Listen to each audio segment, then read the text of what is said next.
Hello दोस्तों, नमस्कार। स्वागत है आपका अपने यूट्यूब चैनल मेरे जीके में। भारत के इतिहास की ये स्वर्ण भारत सीरीज़ में हमने भाग 1 में सिंधु घाटी सभ्यता के बारे में चर्चा की और आज के भाग 2 में वैदिक काल और आर्यों के आगमन के बारे में चर्चा करेंगे। अगर ये आपको वीडियो पसंद आए तो अपने दोस्तों के साथ शेयर करें और चैनल को सब्सक्राइब करें। चलिए शुरू करते हैं। आर्यों का भारत आगमन कब माना जाता है? तो दोस्तों, ईसा पूर्व 1500 के आसपास आर्य भारत में आए थे। आर्य किस दिशा से भारत आए थे? दोस्तों, आर्य पश्चिम दिशा से भारत आए थे। आर्यों के मूल निवास का क्षेत्र क्या माना जाता है? दोस्तों, माना जाता है कि आर्य मध्य एशिया के मूल निवासी थे। ऋग्वेद के अनुसार आर्यों का मुख्य निवास स्थान क्या था? ऋग्वेद के अनुसार दोस्तों, आर्यों का मुख्य निवास स्थान सप्त सिंधु प्रदेश था। वैदिक सभ्यता का सबसे प्राचीन ग्रंथ कौन सा है? दोस्तों, आप सभी जानते होंगे कि ऋग्वेद वैदिक सभ्यता का सबसे प्राचीन ग्रंथ है। ऋग्वेद की भाषा क्या है? ऋग्वेद की भाषा वैदिक संस्कृत है। आर्यों का प्रारंभिक आजीविका क्या थी? दोस्तों, आर्यों की प्रारंभिक आजीविका कृषि और पशुपालन थी। आर्यों का मुख्य देवता कौन था? दोस्तों, आर्य इंद्र की पूजा करते थे। उनका मुख्य देवता इंद्र थे और वेदों में भी सबसे ज़्यादा श्लोक इंद्र के आपको देखने को मिलेंगे।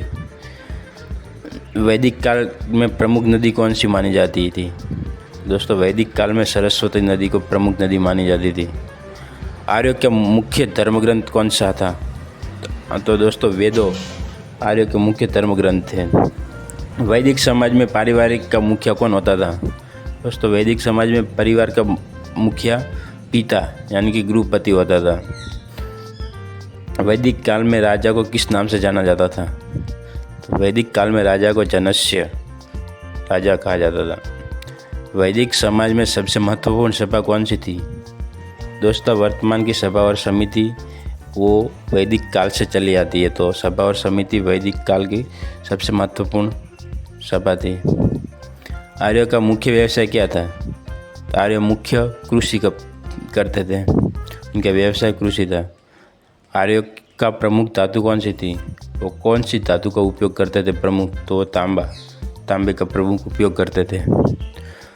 आर्य समाज में कितने वर्ण थे? तो दोस्तों, आर्य समाज में 4 वर्ण थे, ब्राह्मण, क्षत्रिय, वैश्य और शूद्र, जो कि कर्म पे आधारित था। वो समय के मुताबिक फिर जन्म पे आधारित हो गया। वैदिक काल में विवाह की प्रमुख प्रथा कौन सी थी? तो वैदिक काल में एक पत्नी विवाह प्रमुख प्रथा थी। आर्यों की प्रमुख फसल कौन सी थी? दोस्तों, आर्यों को जौ, जिसे यव भी कहा जाता है, वो उनकी प्रमुख फसल थे। आर्य किस घोड़े के रथ का प्रयोग करते थे? आर्य 2 पहिया वाले रथ का प्रयोग करते थे। ऋग्वेद में किस नदी को सबसे अधिक पवित्र माना गया है? तो दोस्तों, सरस्वती नदी को ऋग्वेद में सबसे पवित्र माना गया है। आर्यों का प्रमुख पर्व कौन सा था? दोस्तों, आर्यों का प्रमुख पर्व यज्ञ था। आर्यों ने सबसे पहले किस पशु को पालतू बनाया? तो आर्यों ने सबसे पहले घोड़ा को पालतू बनाया। वैदिक समाज में स्त्रियों का स्थान कैसा था? तो दोस्तों, वैदिक समाज में स्त्रियों का स्थान सम्मानीय था। आर्य का प्रमुख आहार क्या था? तो दोस्तों, आर्य खाने में दूध, घी, मांस इत्यादि का सेवन करते थे।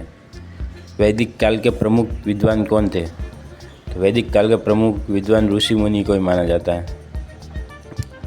वैदिक समाज में शिक्षा का प्रमुख स्रोत क्या था?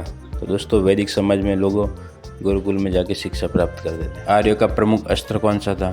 तो दोस्तों, आर्य धनुष और बाण अपने साथ रखते थे, वो उनका प्रमुख अस्त्र होता था। वैदिक काल के प्रमुख यज्ञ कौन से थे? तो वैदिक काल के प्रमुख यज्ञों में अश्वमेध यज्ञ, राजसूय यज्ञ, अग्निहोत्र यज्ञ होते थे। वैदिक काल में नारी शिक्षा का क्या महत्व था? तो नारी शिक्षा को प्रोत्साहित किया जाता था। आर्य किस देवता को युद्ध का देवता मानते थे? आर्य इंद्र को युद्ध का देवता मानते थे। वैदिक काल के धार्मिक अनुष्ठान कौन से थे? वैदिक काल के धार्मिक अनुष्ठानों में यज्ञ और मंत्रोच्चार होते थे। वैदिक काल में स्त्रियों की विवाह की उम्र क्या थी? तो स्त्रियों को उनकी वयस्कता होने पर ही उनका विवाह किया जाता था। आर्यों का प्रमुख व्यापारिक मार्ग कौन सा था? तो आर्यों का प्रमुख व्यापार दोस्तों थार के मरुस्थल के पास के मार्ग से होता था।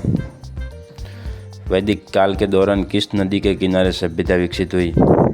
तो वैदिक काल के दौरान सिंधु और सरस्वती नदी के किनारे सिंधु सभ्यता विकसित हुई थी। वैदिक काल के राजा का प्रमुख कर्तव्य क्या था? तो वैदिक काल के राजा का प्रमुख कर्तव्य धर्म और न्याय की रक्षा करना था। ऋग्वेद में कितनी ऋचाएँ हैं? ऋग्वेद में लगभग 10,000 ऋचाएँ हैं। आर्यों के देवताओं की पूजा कैसे की जाती थी? तो आर्य देवता की पूजा यज्ञ के द्वारा करते थे। वैदिक काल के दौरान आर्यों का मुख्य पशु कौन सा था? तो वैदिक काल में आर्यों का मुख्य पशु गाय था। वैदिक समाज में व्यापार का माध्यम क्या था? तो वस्तु विनिमय से व्यापार होता था। वैदिक काल में प्रमुख धार्मिक पुस्तकें कौन सी थी? तो वेद, ब्राह्मण ग्रंथ, आरण्यक, उपनिषद, ये सभी धार्मिक पुस्तकें थी। वैदिक काल का सबसे लंबा यज्ञ कौन सा था? वैदिक काल का सबसे लंबा यज्ञ अश्वमेध यज्ञ था। वैदिक समाज में विवाह का प्रमुख उद्देश्य क्या था? संतान उत्पत्ति का प्रमुख उद्देश्य था। आर्यों की भाषा क्या थी? तो आर्यों की भाषा संस्कृत थी। वैदिक काल में शिक्षा का मुख्य उद्देश्य क्या था? वैदिक काल में शिक्षा का मुख्य उद्देश्य धर्म, समाज और संस्कृति की शिक्षा थी। आर्यों का प्रमुख संगीत वाद्य कौन सा था? तो आर्यों वीणा वादन करने में शौकीन थे और उनका ये प्रमुख वाद्य था। वैदिक युग में चिकित्सा पद्धति का क्या आधार था? वैदिक युग में चिकित्सा आयुर्वेद पर आधारित थी, इसलिए जड़ी बूटियों से उपचार किया जाता था। आर्य किसे मित्र देवता मानते थे? तो आर्य सूर्य देव को मित्र देवता के रूप में मानते थे। वैदिक समाज में स्त्रियों को क्या अधिकार प्राप्त थे? शिक्षा और धार्मिक अनुष्ठान में भाग लेने का उन्हें अधिकार प्राप्त था। ऋग्वेद में सबसे अधिक स्तुति किसकी की गई है? तो ऋग्वेद में सबसे अधिक स्तुति इंद्र की गई है। वैदिक काल में किस नदियों को नदी की माता कहा जाता था? तो दोस्तों सरस्वती और सिंधु नदी को नदियों की माता कहा जाता था वैदिक काल में। दोस्तों ये थे वैदिक काल और आर्यों से जुड़े 50 वन लाइनर सवाल। अगर दोस्तों ये वीडियो सीरीज आपको पसंद आए तो चैनल को सब्सक्राइब करें और अपने दोस्तों के साथ शेयर करें। जय हिंद, जय भारत।